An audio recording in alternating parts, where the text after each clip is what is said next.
cette seconde partie de séance, nous allons maintenant travailler sur le planning. Donc, il s'agit d'un nouveau cours dont je vous ai distribué le support papier vendredi pour ceux qui étaient présents. Pour les autres, eh bien, vous pouvez le récupérer également en ligne sur ce cours Moodle. Donc, vous allez cliquer ici sur le planning qui vous amène directement au chapitre planification qui est ici. Donc voilà, nous y voilà. Donc vous allez avoir besoin de deux grandes parties, enfin trois, pour pouvoir suivre ce cours le mieux possible. Donc vous allez avoir besoin du cours qui est dans cette partie-là, cours qui est disponible donc en fichier Word et PDF, mais également en diaporama, donc PowerPoint si vous avez une liseuse, ou PDF qui ira très bien. Donc si je les ouvre, les voilà, ces deux documents. Donc là vous avez le diaporama et là vous avez le cours correspondant. Donc je vais vous présenter le diaporama, mais avant tout on va revenir voir effectivement la partie qui va nous intéresser également dans planification. Vous avez, comme je vous l'ai dit, support de cours, planning, application, et donc vous allez avoir ici un petit test qui se lancera. Alors vous n'aurez pas tous ces menus là. Voilà, si je reprends depuis le début, donc il va reprendre chacune des petites applications qu'il y a dans le cours, et l'application du cours qui vont permettre de faire les applications et d'avoir les résultats en direct. Alors parfois vous aurez des petits problèmes de rafraîchissement, alors n'hésitez pas à cliquer sur vérifier pour réafficher, même si vous n'avez rien mis, il va vous dire qu'il faut rentrer quelque chose. Vous aurez parfois, peut-être comme moi, quelques soucis d'affichage. Donc si on prend maintenant le cours, on va le regarder ensemble. Donc tout d'abord, donc qu'est-ce qu'il va y avoir dans ce cours que je vous invite à lire attentivement, et dont je ne vais pas dans cette vidéo faire l'intégralité. Donc on parlera d'abord de quelques généralités sur l'intérêt d'un planning. On retrouvera dans ce document les différentes catégories de planning existants, les différents types de représentations donc, que l'on peut rencontrer. Dans la réglementation, quand on parle des plannings, comment on en parle, et ce dont on a besoin pour faire des plannings. Et pour terminer, eh bien, on construira un planning par la méthode des potentielles tâches. Voilà. Donc je vous laisse lire à votre rythme la partie qui explique un petit peu les objectifs. L'objectif de la réalisation d'un planning est triple: une meilleure qualité de réalisation, des gains économiques et une rapidité d'exécution. Je précise également ce que j'ai oublié de vous dire en amont, dans ce cours on va travailler autant en économie d'entreprise qu'en économie de maîtrise d'œuvre. Donc c'est-à-dire qu'on va faire des plannings d'entreprise et des plannings tout corps d'état de maîtrise d'œuvre. D'ailleurs on va plutôt s'entraîner sur des plannings au départ d'entreprise et spécifiquement de grosses œuvres. Voilà pour ce qui est comme présentation. Donc les différents plannings existants, et le premier dont on va parler, réalisé donc dans ce cas là par la maîtrise d'œuvre ou un OPC, le planning général d'avancement ou le planning tout corps d'état. Et dans le polycopier, vous avez un premier exemple qui est à la diapo suivante, le voici. Donc un planning dit planning Gantt, tout corps d'état. Donc verticalement vous avez les dates avec ici les semaines du 13 au 17 mars, 20 au 24 mars, etc. Les semaines calendaires et les semaines de mon chantier, semaine 1 du chantier, semaine 2 du chantier, semaine 3 du chantier, etc. Et à l'horizontale, vous avez les différents lots avec leur date d'intervention. Donc pour commencer, pour apprendre à lire un petit peu ces plannings, vous trouverez donc sur l'ENT de quoi répondre à ces trois questions. C'est ce que j'ai montré tout à l'heure. Voilà, donc une fois que vous avez répondu, vous faites une vérification et vous aurez des informations, et vous aurez également la correction si vous vous êtes trompé. Normalement c'est pas très dur, prenez le temps de bien le faire et de bien comprendre, essayez de répondre juste. L'objectif c'est pas d'avoir le résultat tout de suite.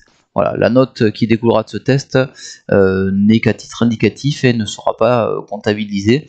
Moi, elle me permet de voir qui a suivi le cours également et qui ne l'a pas suivi. Donc, une fois que vous avez fait cette première application sur le planning tout corps d'état, vous poursuivez la lecture de ce document, alors le diaporama et le support papier en même temps, et je vous présente ensuite les autres types de planning que l'on peut avoir, notamment donc les plannings particuliers par corps d'état qui seront des plannings de chacun des lots, Et voilà, donc on étudiera principalement du planning tout corps d'état et du planning de corps d'état, très spécifiquement du gros œuvre. Donc la grande différence entre ces trois types de calendrier, donc vous avez ça à la dernière page de votre polycopier papier également, hein.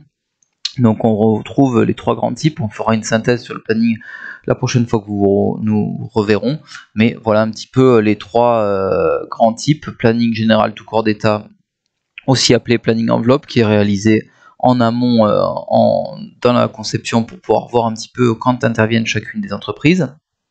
Ensuite, le planning d'exécution tout corps d'état, qui est réalisé également par la maîtrise d'œuvre ou un OPC et assisté au moment des contrats de travaux par les entreprises de travaux. Et enfin, les plannings d'exécution que font chacune des entreprises pour pouvoir réaliser ces travaux.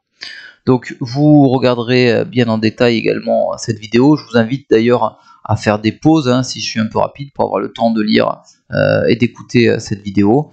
Vous pouvez suivre bien entendu avec vos documents papier et PDF que vous avez. Donc je vous présente ensuite rapidement ce qu'est un planning, une représentation Gantt, c'est ce qu'on a vu tout à l'heure, donc on va pas revenir trop dessus. Vous avez donc un exemple, c'est la longueur des barres qui nous donne la durée des tâches. Vous avez ici les liaisons entre les tâches, et ici vous avez les différentes tâches à réaliser. On est ici sur un planning gros œuvre, vous voyez, phase 1, c'est un bâtiment qui est phasé en plusieurs morceaux, phase 1, phase 2, donc avec une répétition, une réutilisation, donc on est sur un planning gros œuvre. Bien sûr ici, on apprendra également à faire ce type de planning qui est réalisé sur le logiciel MS Project, que nous verrons ensemble. L'autre type de représentation, les deux autres types que l'on peut utiliser, c'est la méthode PERT, que l'on ne verra pas, mais également la méthode potentielle ou potentielle tâche, avec une représentation également en dessous que l'on va utiliser en permanence pour faire nos plannings à la main. Voilà, donc quand je vous laisse regarder attentivement cette partie-là également, qui nous dit dans le code de la commande publique quand est-ce que l'on parle de tel ou tel type de planning et le degré de précision attendu. Donc d'abord pour les marchés publics et également pour les marchés privés. Dans ce cas-là, c'est la NFP 03001 qui fait référence à ces différents types de planning, parlant de calendrier général et de calendrier d'exécution dans ce cas-là. Voilà. Alors, pour maintenant voir comment est-ce qu'on fait un planning, qu'est-ce que l'on va utiliser. Alors pour le moment, aujourd'hui, je vais vous demander juste de voir la mécanique, mais il faut bien avoir en tête que, pour faire un planning, vous avez besoin en général de quantité et de sous-détails pour pouvoir faire quelque chose de précis, surtout pour un planning, par exemple, d'exécution de gros œuvres. Donc je vous laisse prendre connaissance également de ces différentes informations. Prenez le temps de bien lire, et une fois que vous avez bien lu tout ça, vous faites une pause, et donc on passe à la suite. Et voilà un exemple donc de document qui va nous servir pour l'élaboration des plannings. Donc en général le devis quantitatif ou le cadre de décomposition avec les quantités mises en œuvre. L'intérêt, c'est qu'effectivement, à chaque fois qu'on a des quantités, ça nous donne une idée, moyennant des temps unitaires, pour calculer la durée de ces différentes tâches. Donc on fait ce que l'on appelle, par exemple ici pour l'élévation du sous-sol, on calcule le crédit horaire de main d'œuvre en appliquant des temps unitaires avec des quantités, et on obtient un total CHMO qui s'appelle le crédit horaire de main d'œuvre, crédit d'heure de main d'œuvre.